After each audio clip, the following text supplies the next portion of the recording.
Hello and welcome back to Undisciplined. It's your host Neil Coetzer. In today's episode, we're speaking to Neil Coetzer, an attorney at Cohen, Harper, Maracana Attorneys. Him and I will be talking about strike violence in South Africa and the history of labor relations. It's a very interesting topic, a very complex topic, but Neil is a great guest and very few people know more about this than he does. The music that we're playing in and out with is by the South African punk band National Wake. I thought it was fitting for today. Let me not waste any more time. Next up, Neil Coetzer.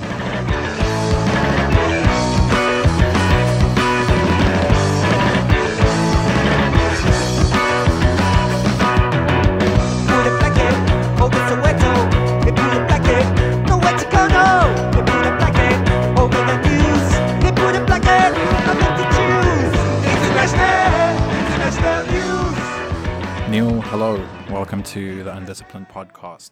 Hi, Niku. Thanks for having me. Yeah, thanks. It's a pleasure. Before we really start, can you give a bit of a background on your work and your affiliations? Sure. I'm a partner at Cohen, Harper, Maracana in the employment law department. My work focuses predominantly on employment law.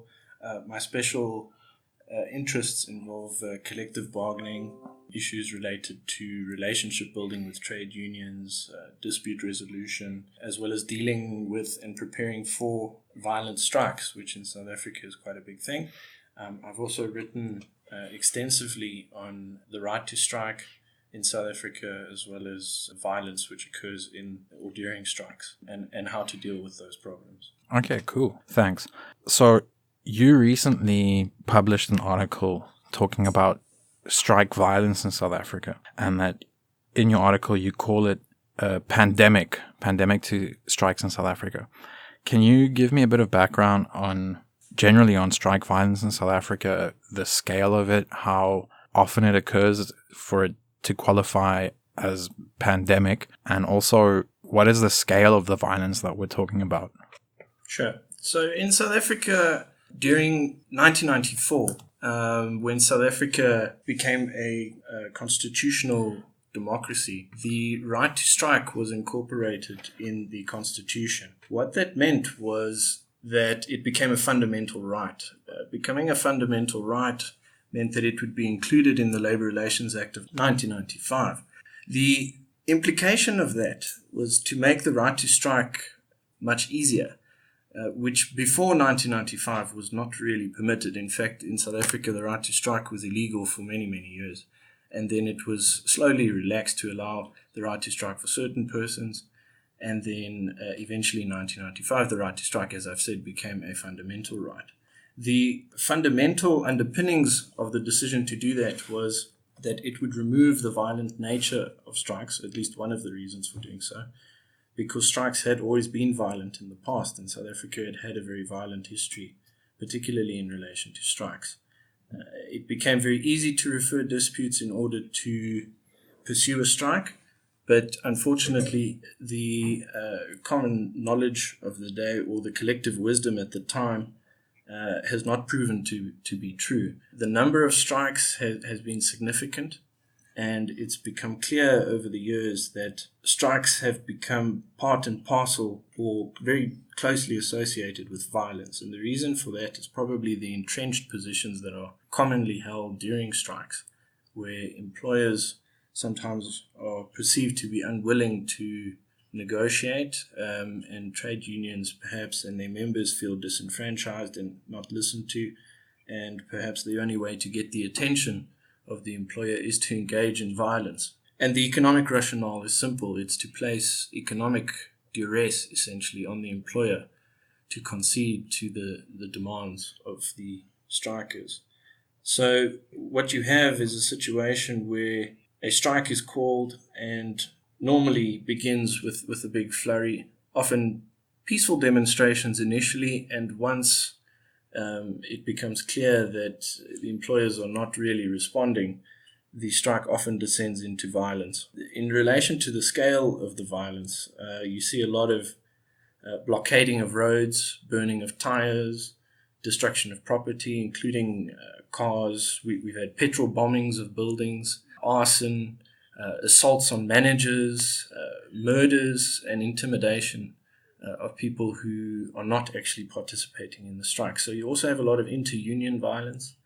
And what we found is a lot of the strikes are often led by a small group of militant persons, sometimes with political agendas who seek to advance their own position rather than the position of their members.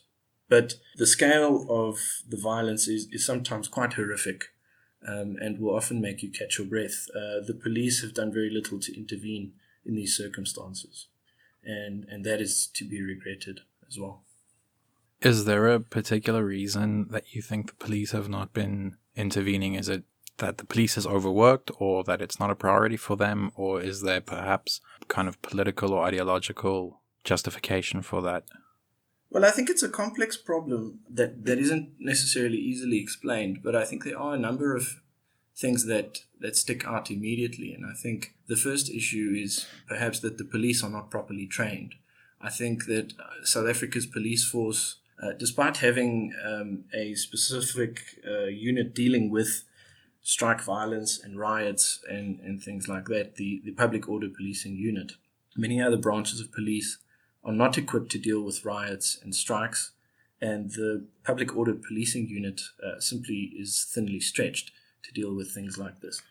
The other issue, of course, and this is something that happened recently in the week, is that the police, much like many other employees, are members of unions which belong to the same trade union affiliation. In this country, that is COSATU, which is the major trade union federation. So, for instance, there was a strike this week, in fact, involving the South African Municipal Workers Union, and that strike affected the municipal workers, obviously, which included the bus drivers, who took the keys to the buses and blocked the roads in the central business district of Pretoria, which obviously caused absolute chaos. The police who were supposed to intervene during that strike were members of Pop Crew, which is another COSATU affiliated union. Some were also COSATU affiliated. So there's a hesitancy on the part of the police to intervene. And then added to that is the fact that the Tshwane Metro Police, who in this instance would have been regulating the traffic situation and dealing with the bus blockades, many of their members are also members of the South African Municipal Workers Union. So there's a clear conflict in relation to dealing with those issues. And very often the violence and intimidation is dealt with not in the criminal context as it should be dealt with by law enforcement agencies, but the attitude that's adopted is to say that this is actually a civil matter and the police don't actually want to get involved in this. And possibly the reason for saying so is because employers often obtain interdicts at the labor court, and the labor court, being a civil court, possibly lends credence to that position. That position, of course, is completely fallacious. Where there is violence, the police must intervene, and they just simply haven't done that. It may be also, and there's a third reason, possibly because the police and the Metro Police often live in the same communities, that the members of those institutions live in the same communities as the strikers. And what we've often seen is tremendous amounts of violence, including murder and intimidation, as well as petrol bombing of houses, kidnapping of persons, when those persons live in the same communities as the strikers.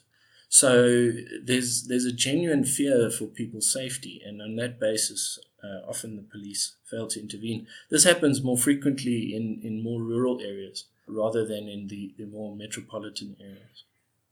It sounds to me like this is quite complicated, and I feel like there are several distinctions that we need to make. I think the problem is not striking itself. It's a constitutional right to strike, and I think anyone who is on the side of labor, or I would say even common sense, would say that, of course, a laborer should have the right to withhold his labor. That's his only bargaining chip, and no one wants to go to the situation previously in South Africa where it was it was completely illegal to strike before. Yes, it was, up to a point. But it was initially legal, and then it became legal for white workers. And then after that, it became legal for black trade unions to be formed. That was obviously after the Vian Commission in the 70s. And then after that, people were allowed to strike regardless of your race. But if you go back to the early 1910s, then it was really back to the Master and Servants Act, which I really think says everything you need to know about that relationship. So striking was illegal back then, yes. Yeah, so most people would agree that we've definitely come a long way in South Africa. But then, of course, like where we need to make distinctions is that we cannot, as with any right, it's never absolute. And when we have people murdering in order to have strikes, that is clearly unacceptable. That goes beyond labor dispute and enters, as you've rightly said, that's a criminal matter. Clearly, you're moving from labor law to criminal law in that sense. Yeah. That's the one distinction we need to make. But what might be difficult is where does this line in the sand run? Because the courts are kind of hesitant to do this, and the South African courts only say that they can act in the case of egregious violence. Now, both of us are lawyers, and we both know that that's purposely left open to interpretation. It doesn't tie anyone down. Also, I mean, as a practical matter, where do you put on a financial number or a body count for violence? That would be silly. So where is this line? Where does a lawful strike switch over into a criminal matter? Yeah.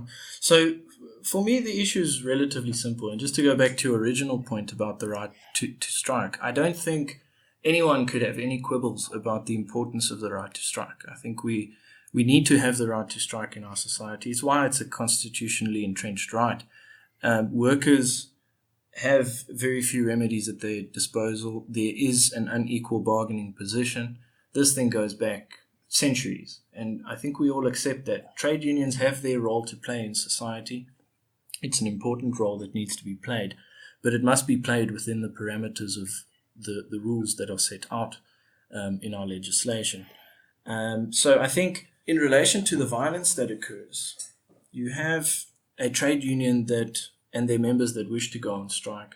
It's extremely easy to go on strike in South Africa. There's really just the filling in of a form once there is a disagreement on a matter of mutual interest, which is a deliberately vague term. A matter of mutual interest between an employer and its employees could conceivably be anything. It's incredibly broad, and it entitles the employees to go on strike in order to advance their interests, provided those interests are not already regulated in some form of contract, a collective agreement, or in the legislation. So the right to strike is very broad, and it's limited only in specific circumstances. And our courts have already said that the right to strike should not unnecessarily be limited.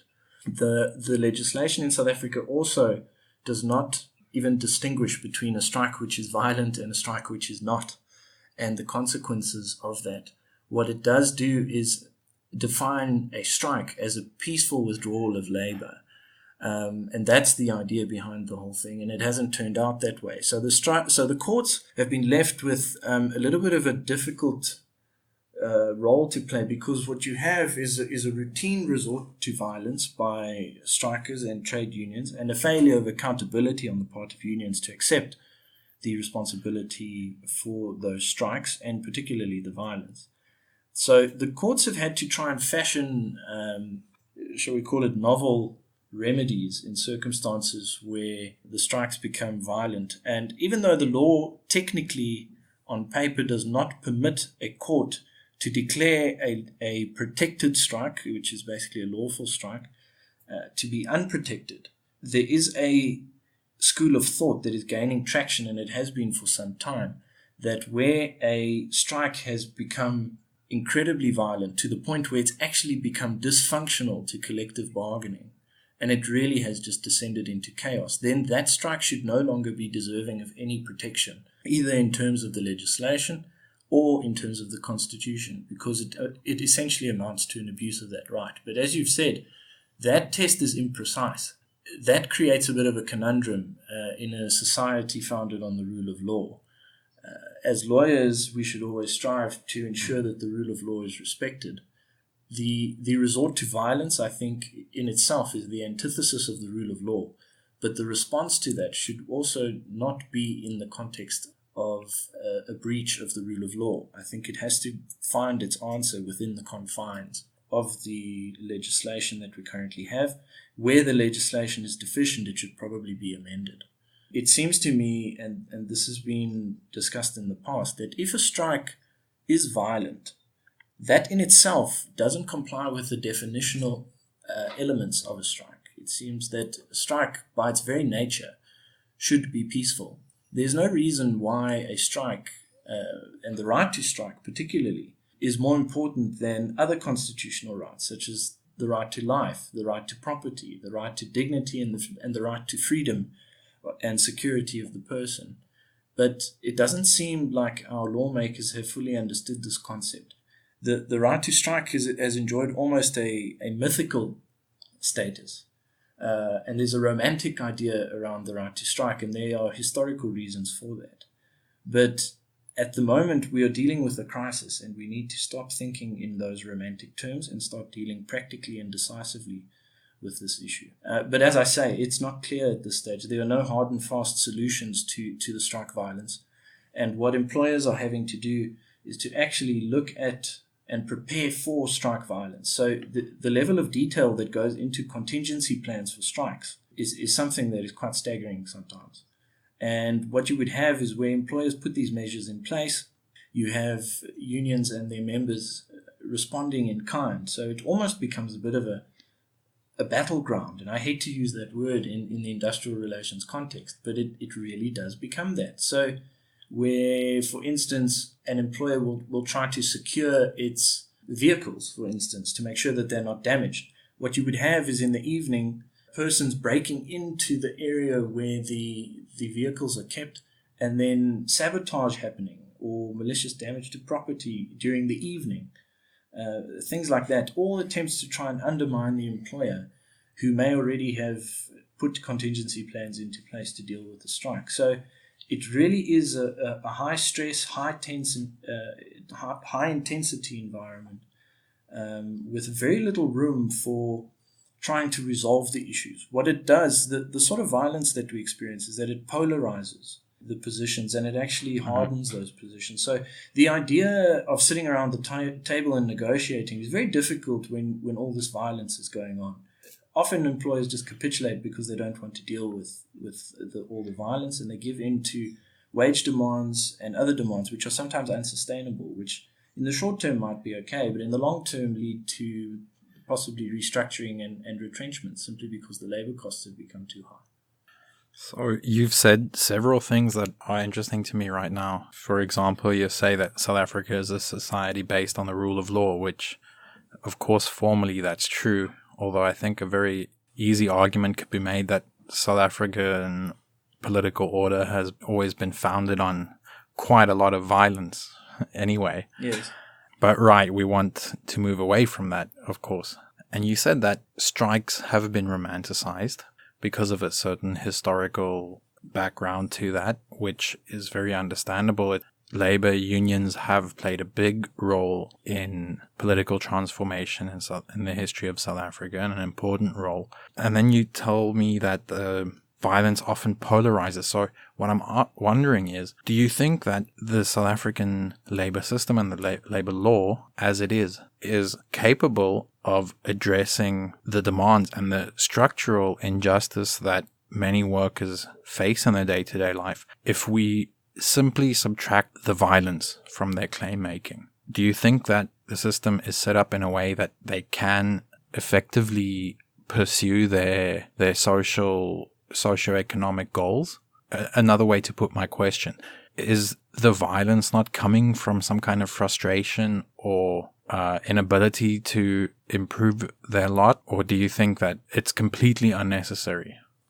No, I think everyone would be able to empathize with the employees who engage in those violence up to a certain point. I think that the levels of inequality in South Africa are staggering. I think a recent report indicated that South Africa is the most unequal society in the world. But recently, South Africa, this week, in fact, Statistics South Africa indicated that South Africa's unemployment rate is at 29%, which is several million people. And if you add people who've given up looking for work, that figure jumps to over 30%. Now, it's a strange conundrum because for people who have a job, the remaining 65% or whatever it may be, you would think that those persons would try to look after and secure their jobs rather than engage in violence to improve their lot. But the reality is that even a large portion of persons who have jobs are earning salaries and wages which are certainly not what they should be. It's not possible to get by in South Africa's society on the salaries that they have. Many South Africans do not have any form of social security, including pension funds and medical aids and things to that effect. So you can understand why. Of course, South Africa has an economy that's been historically built on the exploitation of very cheap labor. Of course. For decades or centuries even. Yes, absolutely. And I think that's one of the problems. And I mean, if you look, South Africa's biggest contributor to the economy is still the mining industry. And the mining industry is labor intensive. Even though there have been gains and there have been changes to legislation, the reality is that, in my view at least, very little has changed on the mines in recent years, at least in the last 20 years. If you speak to persons who are mine workers, it's likely that their father was a mine worker, and before that, his father was a mine worker. The idea is to how do we give these people upwards mobility? And it doesn't seem that the wages that they're being paid at this stage is capable of doing that. So you can to a point empathize with their situation and their plight, but to allow persons to engage in violence in order to achieve their ends in a constitutional democracy as we have now is anathema, and it should not be tolerated. A bigger emphasis should be placed on resolving issues. And when I say resolving issues, I mean having discussions. A lot of these people, in my work that I've done, a lot of these people have said to us that they do not feel that they are being listened to by their employers. Their employers do not understand what they are going through. And there's very little commonality that they find between each other. It's very much a polarized management, blue-collar environment. And that is something that needs to change. The Labor Relations Act introduced in 1995 the concept of a workplace forum, which works very well in Germany. It's based on the German model. But it's never taken off in South Africa. And I think it partly to do with our culture over here, which is not one of sitting around the table and resolving the issues, notwithstanding the drafting of the Constitution in 1994 and how that came about, and avoiding all the terrible consequences that may have gone with it had we not reached that agreement. But I think in South Africa, a renewed emphasis should be placed on understanding the plight of workers and also looking at innovative ways to try and resolve these issues. Often we've had to deal with demands for pension funds and social security, and these are expensive vehicles for employers to introduce. But there are, of course, alternatives such as compulsory saving schemes and things like that. And what you need is some out-the-box thinking on how to deal with these sort of issues. And there should also be a sort of give-back sort of agreements. These are big in the United States, where you have situations where employers would say, we can give you what you want, but what do we get in return for that? And the idea is to increase productivity. And we haven't seen a lot of that sort of stuff. It's very sort of old-school, hardline bargaining in South Africa, which still happens. And I think that we need to shift away. We need to establish workplace committees to deal with these things. Disputes should be resolved at their source as quickly as possible, rather than letting them fester. There's a tendency in South Africa also for employers to speak directly to the unions rather than to their employees. And sometimes this leads to a distortion of the message, sometimes for political ends, where unions actually then try to gain cheap political points by suggesting that the union should go on strike in order to advance particular union members' political interests. But the reality is that employers have a duty of good faith to their employees, and they should be communicating directly with the employees. The union itself is an important player in that process, and they of course should be involved. But there should not be an isolation that occurs between the employer and its employees in circumstances where the employer simply communicates with the union. I think it should be a far more inclusive process. I think that employers should also communicate more often and on a wider range of issues with workers and the trade unions. I also believe that there's a low level of economic understanding and skill on the part of trade unions, and particularly blue-collar workers who don't seem to understand the realities of business and economics in general. And I think those things can also be dealt with in these consultative forums that I've suggested should be established. Yeah, because you mentioned the political element to unions, and I think that's a problem for many people, is that unions have a very overt political character. And labor is of course inherently a political question, but that the unions are seen as having their leadership is seen as often having more political ambitions than, let's say, having the interests of their members at heart, and that union leadership can lead to a good career in politics in the future. And that also probably a lot of the violence that we've discussed is not necessarily violence from workers onto, let's say, the bourgeois, to use Marxist nomenclature, but it's a lot of the violence is also between different union members. Am I correct? Absolutely. So you have constant jockeying for positions, and you have a lot of infighting within the unions themselves. So even within COSATU unions. So South Africa has it's a multifaceted issue. You could do a whole podcast just on this. But I mean, to give you an idea of how important trade unionism is in South Africa, even though trade union membership on the whole is declining, not only internationally but in South Africa, you have a situation where South Africa's current president, Cyril Ramaphosa, was a prominent union member. He was the leader of COSATU in the 80s. A trade union is a very important platform for you to launch a political career. In the previous elections that we saw earlier this year, we had the General Secretary of the National Union of Metal Workers of South Africa, Irvin Jim, standing for election in a political party called the Socialist Revolutionary Workers' Party, obviously hoping to get votes. They didn't do very well. But nevertheless, it's an important place for trade unions to identify who their leaders are and then to jump into political office. And then in relation to the infighting between unions, remember that NUMSA a few years back had left the fold of COSATU to form its own federation, which it has since done, called SAFTU, the South African Federation of Trade Unions. And what this has led to is a splitting of the workers' blocks in South Africa. So COSATU would sit at the National Economic Development and Labour Council, which was established by the Labour Relations Act to talk about economic and labour policy. And obviously COSATU would then represent those workers' blocks. But though that workers' block has split, those workers' blocks have resulted not only in the split, but also competing interests and jockeying for members. NUMSA, even though being the metal workers union, has converted its constitution to become a general union, which means it can organize in any sector. And as a consequence, it poses a threat to all of the other COSATU-affiliated unions. So it leaves COSATU, becomes a general union, and can now organize in any sector. As a consequence, they've become a very powerful trade union. Not that they weren't before, but I think they've become far more powerful in recent years. Within COSATU, you see a sort of crumbling trade union leadership. Most of those squabbles are about leadership of the party, control of party funds, which is also another important issue that unions often fight about.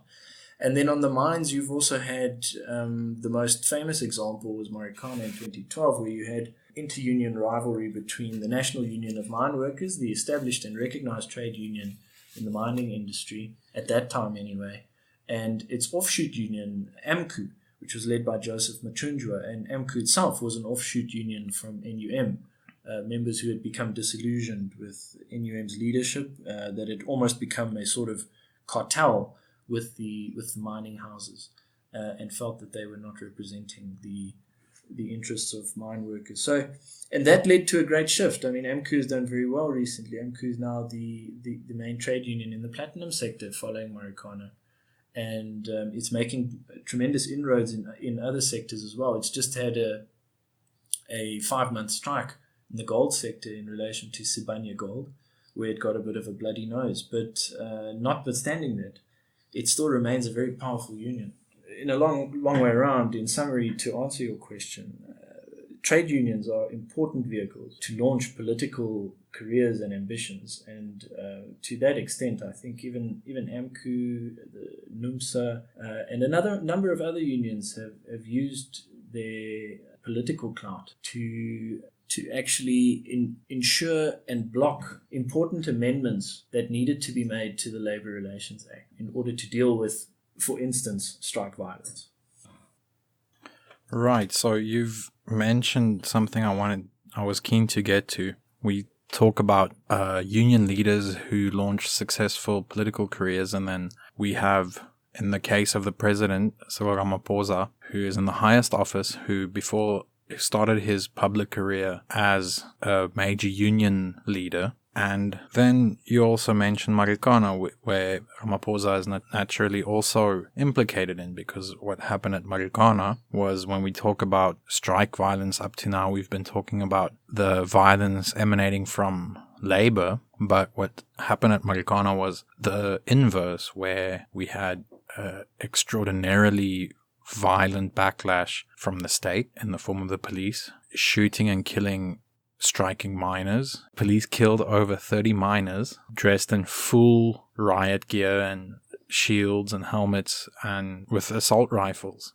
And the person that gave the order to do that, he was not the president at the time, he was the vice president, but Cyril Ramaphosa he was eventually the one that gave the green light for the police to act. So where his loyalty lies is clear in this sense. It lies with no one other than himself, not with labor. But can you tell me more about your take on what happened at Maracana? It's been a few years now, but I think it's still one of the major events, or should be one of the major events in South African history. Yeah, sure. The Maracana tragedy, as it's rightly described, I think is it's sort of an aberration that happened. But it's not new. I mean, these things have been happening in South Africa for many, many years, and you can go back to the Rand Rebellion, where the state exercised extreme violence against its own citizens who were engaging in a strike, and then you go to the 1940s where it happened again.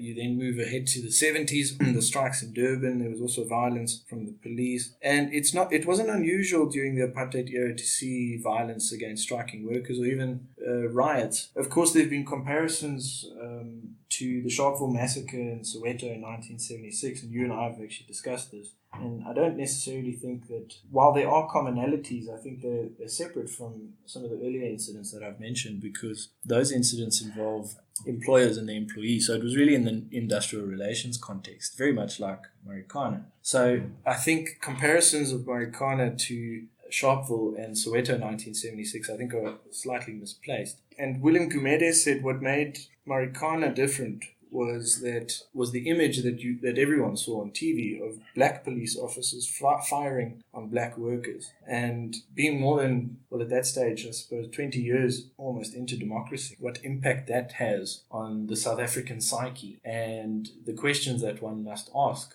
about what has really changed in relations or in regard to how the state deals with strike violence. And while it's true that during Maracana there was a lot of violence that had happened before that massacre, one has to wonder whether that was the correct way to deal with it. And I think we can all say that no, it wasn't. The Farlam Commission that was set up after that was tasked to find out who was at fault, and as it turns out, just about everyone was at fault, including the trade unions that were involved. So it all led to a very combustible mix and a complete failure of our industrial relations system. And again, I suppose it comes back to whether our law is adequate to deal with all of these issues. And this is particularly in circumstances where our society is so unequal. In many instances, you have people on strike who don't really even understand the law and how strike provisions work.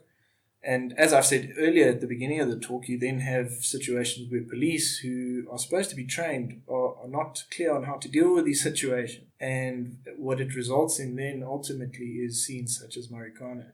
And I think since Maracana, what we've had is an even greater emphasis by the police to not become involved in these sort of situations. I think it's become a serious stumbling block for them, and it's not something that the police want to be involved in again. I think it caused a certain amount of reputational damage for them, and I think that they are now very wary about intervening in industrial disputes again. I think you mentioned black policemen shooting on black miners in South Africa at Maracana, and then you also mentioned the Rand Rebellion, which the Rand Rebellion, that was in the 1920s. Am I correct? Yes, that's right. In the 1920s, you had white policemen firing and killing many white mine workers. So it's almost a century apart. And then in the intervening part, it was, of course, mainly, I suppose, white policemen, black workers. But the point to me seems that what's scary is that we can talk about the right to strike, and you said we all agree that that's an important right. And okay, perhaps a lot of times these strikes move outside of the boundaries of lawful.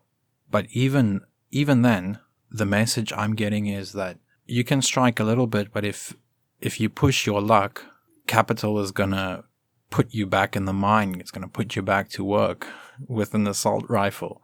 That's, Carl Schmitt's, the state is the final arbiter of violence, the final instance of violence. So what is this right if people can get mowed down for not working? Yeah, sorry, I suppose that's not much of a question, but... Yeah, I suppose it's an observation. I suppose it's true, I don't really know how to answer that, to be honest. It's one of those weird things that, the state is the state, and the state will exercise whatever power it deems fit. In a constitutional democracy, and that's perhaps where we're different from 100 years ago, there should be some accountability for that sort of action. I don't necessarily think that has happened after Maracana. Yeah, it doesn't seem like there's been much. No, it doesn't seem like it at all. So, but, you say the state is the state, but the state could easily have joined the side of labor. The state made a decision to join the side of capital. Well, I suppose what is a bit anomalous about that is that the state is run as a tripartite alliance between the South African Communist Party and COSATU and the African National Congress. So, looking at it through that paradigm, it's completely bizarre to understand how the state would then exercise violence against workers. You would think that, and given South Africa's history, it is quite bizarre for Maracana to have happened at all. And I think that's probably what William Gumede was alluding to. Martin Brassey has a slightly different view on why it took place. He says that what you had post-1994 is exactly what we spoke about earlier: trade unions jockeying for political position, union members arguing for or arguing stupid points in the labor court when they should be at union meetings or committee meetings discussing strategy. And what you have is a disconnect not only between employers and employees, but a disconnect between unions and their members. That in itself led to Maracana's situation, where you had employees saying, well, we don't actually want these trade unions. And there was a complete rejection of the trade unions. And in doing so, what that indicated, and this was probably the most disturbing thing, was a complete rejection of South Africa's industrial relations system, which has been set up in the Labour Relations Act. South Africa's Labour Relations Act is premised on the notion of majoritarianism and democracy. So where you reject the trade union that represents the majority, you really undermine the entire labour relations system of the day. And where you no longer want to participate in that system, that becomes a problem. And just on a side note, now that I'm talking through it, it actually raises another interesting issue, is that and I mentioned earlier that while trade union membership is on the decline, what we are seeing more frequently is civic organizations becoming involved. So what you would have is something like the Casual Workers Advice Office, acting as for lack of a better term, let's call it a union for disenfranchised workers. The advantage that they have is that they don't only act for the employees, they act for the unemployed. Whereas trade unions are concerned essentially with those who are employed because those are their members. So the Casual Workers Advice Office casts the net much wider and is able to appeal to a broader base of people, particularly when you have 29% unemployment. The problem they face is that they fall outside the parameters and the framework that is set up by the Labour Relations Act. So employers refuse to engage or hesitant to engage with people like the Casual Workers Advice Office, and added to the Casual Workers Advice Office are community organisations. And community organisations, these occur often in rural areas where they demand employment, they demand tenders and things like that in the area. So, for instance, in the northwest, in Mpumalanga, and even in Limpopo, it's happened in Gauteng a few times as well, as far as we know, where communities will appoint a so-called leader. This person will then approach the employer and make certain demands on behalf of a community that he purportedly represents. I'm not saying that in all instances this person is not properly mandated, but I think there are probably interest groups that he represents, he or she, and then there are threats made, and the community then actively begins to undermine this employer until they get what they want. And we've seen this happen with several employers in rural industries, particularly where there's one or two major employers in a rural area. And the community then starts demanding jobs, and it starts demanding improved social benefits and social services. And one of the reasons for that, I suppose, is also the complete and abject failure of municipalities to deliver even the most basic of services. And that possibly is due to incompetence, and also possibly due to the level and scale of corruption that we've seen in South Africa over the last 20 years. Mm. So we've talked about how, South Africa is structurally unequal. It has been since the beginning. We have very tense and very violent relationships between labor among itself, between labor and employers or capital, and then the state. The state being a kind of unclear role player in all of this. But the result that we get is a really crazy amount of extra legal violence. You are a labor lawyer and you deal with strikes every single day. And you've done this now for a while, for many years. So in your professional experience and opinion, what is it that the law can do to alleviate the tension and the violence that's occurring that we all condemn? What is the role of the legal system in all of this? What is working for you and at your firm? Well, it's a difficult question. My personal view is that the law can do very little to stop the violence. I think the violence is something that is a complex problem that cannot be solved through the passing of new laws. I think laws in any event are reactive, to deal with these issues. Any law that would be passed now would be passed in order to deal with ways of curbing violence. And by the way, laws have been passed recently in the Labour Relations Act, but again, I don't think they would have any effect.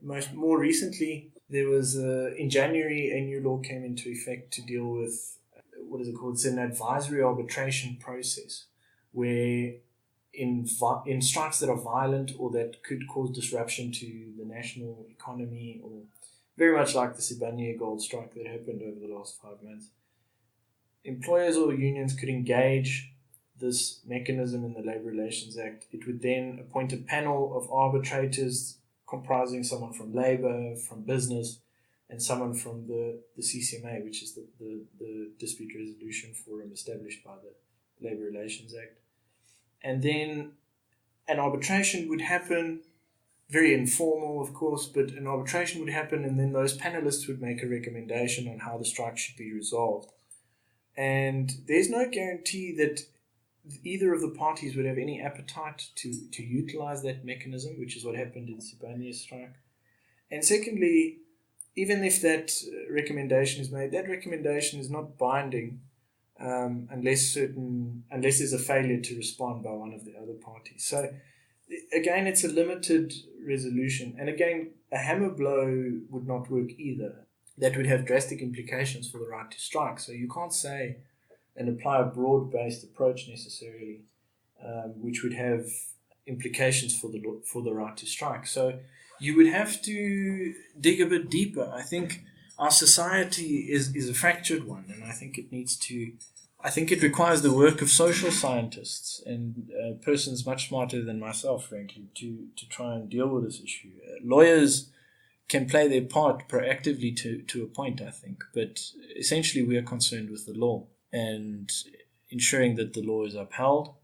And at the moment, what we're dealing with is a complete disregard often for the rules of engagement in relation to strikes. And it's our job to make sure that those rules are adhered to. One of the positive developments that have recently emerged is to require all strikes that happen to be governed by a set of picketing rules that are determined by agreement between the parties, and failing that, the CCMA. But if they are not adhered to, it will allow the court to suspend the picket, which is great, but it won't stop the violence. And I'm not so sure that suspending the picket would stop the violence. That's another issue, because once the picket is suspended, we have a court order saying that the picket is suspended. And I've seen what strikers do with these court orders often. They tear them up and set them on fire. So there's little regard for the authority of the Labour Court, which is unfortunate, because that speaks to the fact that the rule of law is in danger in this country. Yeah, I don't really know how else to deal with it.